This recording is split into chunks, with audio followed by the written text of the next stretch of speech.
Was it Modern Enemy Monthly? Yeah, and they want to do a blurb on me. This always happens. Next thing you know, it's you naked on the cover. Sheila's story arc was one of the rare success stories in the Venture Bros, and I like to think that the magazine cover was the start of this. Guess who did a spread for Modern Enemy Monthly? Ta-da! FlynnsArcade.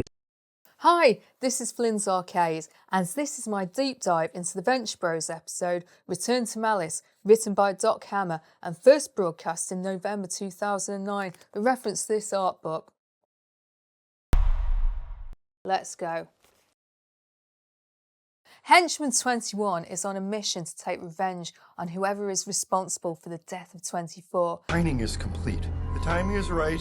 It's time I let you in on the Lazarus Project. No, does it sound like I was going to bring you back from the dead? Okay, whatever. I just thought it sounded cool. So he kidnaps his main suspects, Hank and Dean Venture.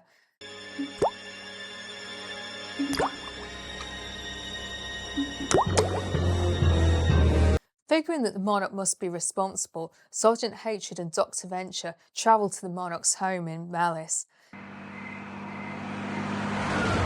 Looks like the set of the Gilmore Girls. Looks can be deceiving. You ever wonder where villains get their mail sent? Into their hollowed-out volcano. It's right here. Malice. There, Sgt Hatred learns that his wife has moved on from him, whilst 24 reflects on his past, and the Monarch and Sheila have a nasty argument. Well, I'm gonna go to the cocoon and maybe go arching without you. You like that idea? That's a horrible idea. Feel left Seriously, out, baby, too? don't go to the cocoon. Why? I haven't been there in like forever. What are you hiding from me? Sweetie, please don't go to...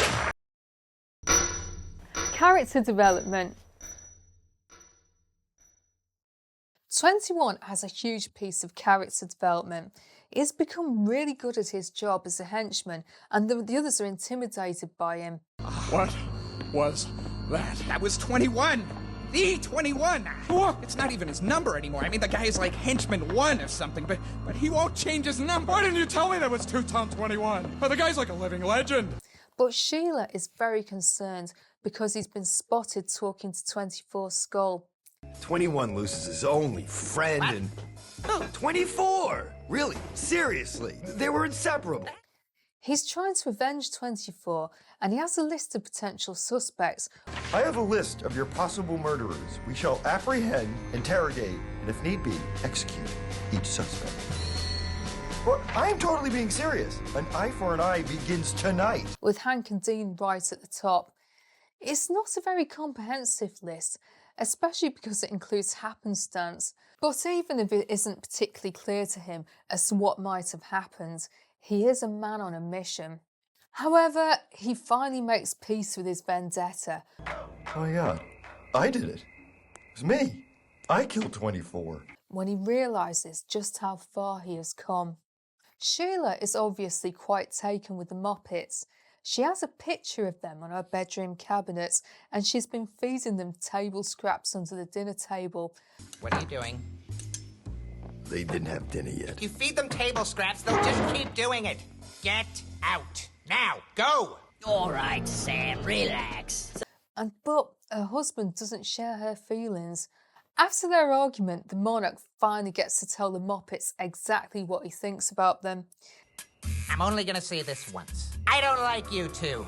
And if you ever try to give me an order again, I will kill you both and feed your tiny, rotting bodies to the neighborhood dog. And it's really satisfying to see. He also comes out with a speech about the origin and nature of his hatred. I'm not you. I don't have that natural hate. You were born for this. You don't know the half of it. I hate everything. Seriously, I hate myself more than most villains hate their arch enemies. I think this is an important moment for the Monarch, and I made a big deal about this in the video I made about him a few months ago. Dr Venture and Sheila have a polite conversation. Probably the reason I have tinnitus. Yeah, that was in one of the episodes of the Rusty Ventures show. So you're a fan. Figured. And here we are. Alone. What would the neighbors think? For once, he's behaving with decorum, and he isn't doing the usual pick-up artist thing that he usually does around her.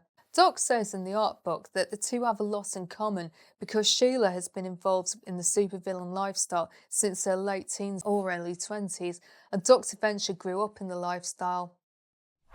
Themes. Returning home. Doc Hammer says that one of his influences for this episode is the change which happens to people upon returning to their childhood homes. They regress into whatever they were doing at the point that they moved away. A piece of inspiration for this episode was when he returns home and he found himself taking out his action figures and playing with them as an adult. The Monarch, feeling angry after his argument with Sheila, tries to drown his sorrows in his old hangout, the bar back at the Cocoon. Bar's closed. Gonna have to ask you to leave. Excuse me? You insolent soon-to-be corpse? Did you just refuse me a drink? No serving past midnight. General 21's orders. General 21? General? Do you know who you are speaking to? But it doesn't go well. 21 has been running a tight ship in his absence, and he can't even get a fresca after midnight. 21 goes back home to live with his mum and to work on his podcast and grieve over the loss of 24. He goes rogue though and uses his childhood treehouse as a makeshift torture chamber for Hank and Dean. What is going on? You have been driven insane. You have been subjected to the dreaded Chinese water torture for easily a half an hour. But eventually he sees the error of his ways and makes peace with the Monarch. Okay? See? Right, total bro! You are the mighty monarch! Don't ever forget that. Sgt Hatred goes back to the home he once shared with Princess Tinyfeet, but he learns that she's moved on with her life and seems more than happy without him. Style. The cold open features a new and improved 21. Shut up. Ogo Pogo. Of course. I mean, it's no contest. Plesiosaur! He is now a big shot and is feared and respected by his fellow henchmen. This is demonstrated by their reaction to 21 interjecting into an argument they're having about the Loch Ness Monster. The episode also features Modern Enemy Monthly, a magazine for the supervillains who live in Malice. I have to take this call. Who is it? Oh, is it Modern Enemy Monthly? Yeah, and they want to do a blurb on me. This always happens. Next thing you know, it's you naked on the cover. I knew it! And the events of this episode lead up to Sheila becoming the cover star of the magazine. This issue of the magazine also includes an interview with Torrid and Brainilo and something called a villain diet to help the residents of Malice stay in peak athletic condition. The events of the episode take place at night and appear to happen within an hour or so of each other. The plot is simple and there isn't much sense of threat or danger. Hank and Dean are kidnapped, but this happens on a semi-regular basis. The Monarch and Sheila have an argument, but compared to some of their previous bust-ups, it doesn't seem to be particularly serious. After the existential terror of the past few episodes, it feels like a breather episode. Most of the drama is character-based, and this episode is Henchman 21's time to shine. Go crazy. Well, you should have seen it before. I did, like a million times. Anyway, Hank, I was ready to rejoin my old unit.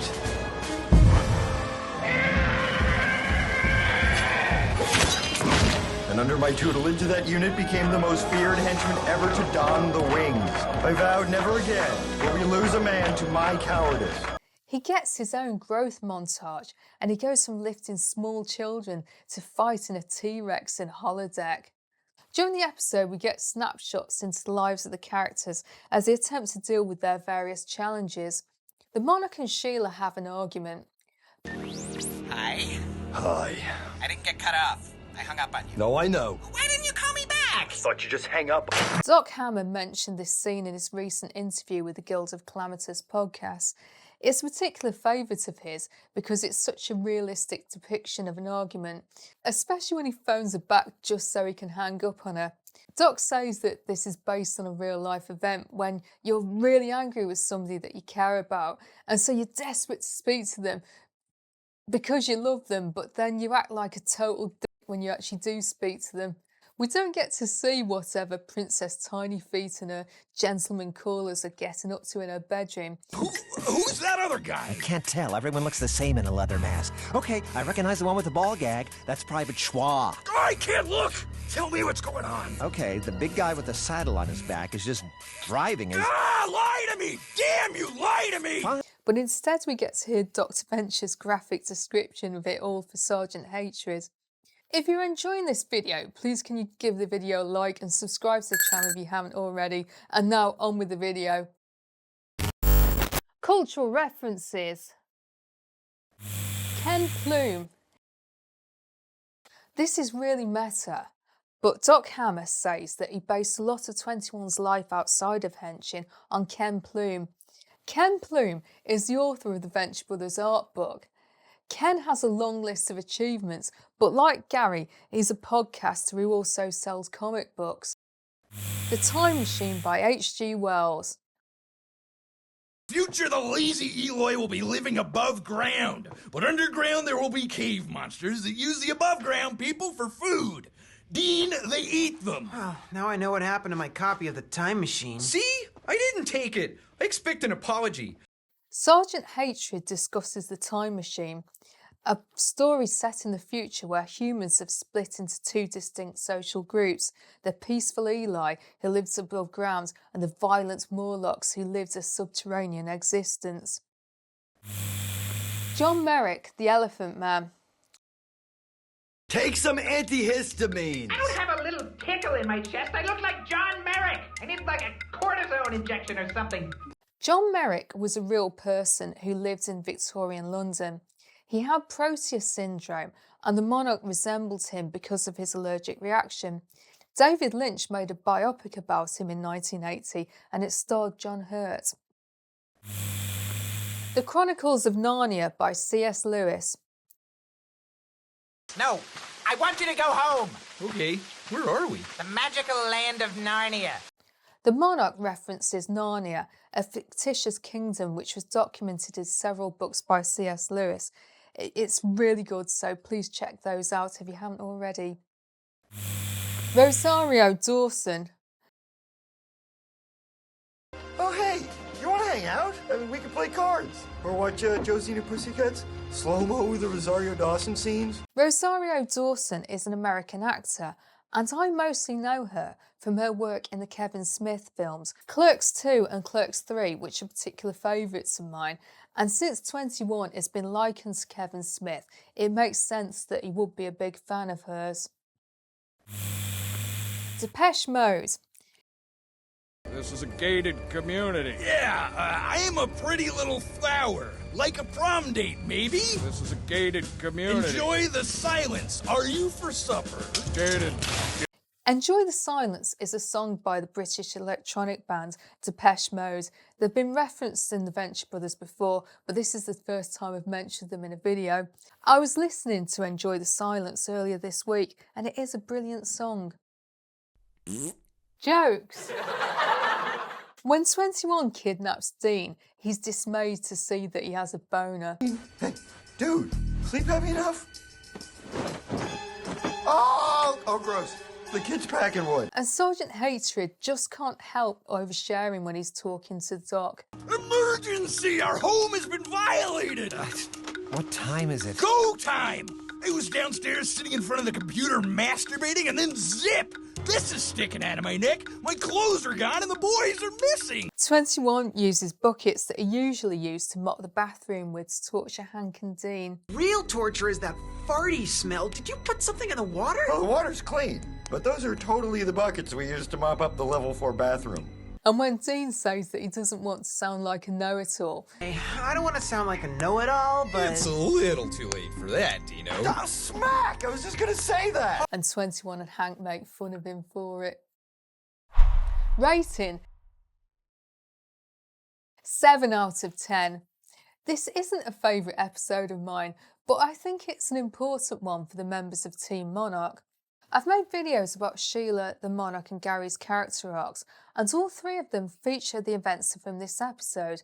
Sheila gets the cover of Modern Enemy Monthly, which I think was a turning point in her career. The exposure helped develop her from sidekick to well-respected supervillain. The Monarch's speech about hatred contains some major foreshadowing for when we eventually learn his origin story. This is the episode when 21 goes from being a basic henchman to being the best in the business. I also think this episode was a nice breather episode when the characters got a chance to regroup after the shocking events of the season 3 finale. The episode also ended on a positive note. Guess who did a spread for Modern Enemy Monthly? Ta-da! Sheila's story arc was one of the rare success stories in the Venture Bros, and I like to think that the magazine cover was the start of this. The article was also a nice development for 21.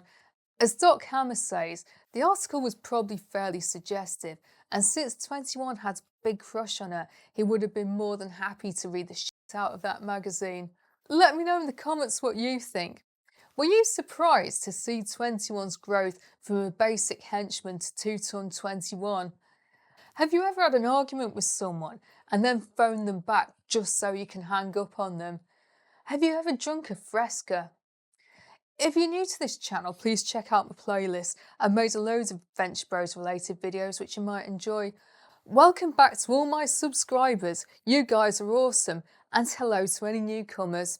Thank you so much to my channel members. I'm going to give you a shout out in this video's end screen, so please stick around for that. Add me on Blue Sky and add me on Instagram, the link is in my bio. If you've enjoyed this video, please drop me a like and subscribe to the channel if you haven't already. I upload videos every weekend, so unless anything comes up before then, I'll see you next time.